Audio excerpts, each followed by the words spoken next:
Welcome to the SA Treads podcast series.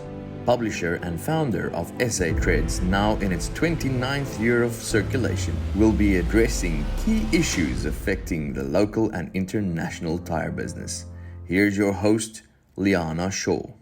Following on from our last podcast, where we discussed the implications of the war in Ukraine on the international tyre sector, Bridgestone has announced it will be suspending its manufacturing activities in Russia until further notice, with the company spokesman adding, "We have been deeply affected by the war in Ukraine, which has impacted our own employees and partners and has prompted us to make this difficult decision."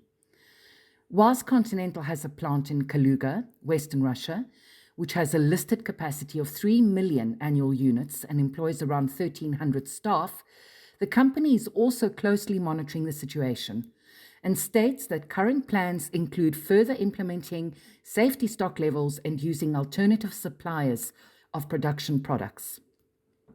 Meanwhile, Michelin Group has suspended all its industrial manufacturing activity in Russia and frozen all exporting of tyres into Russia.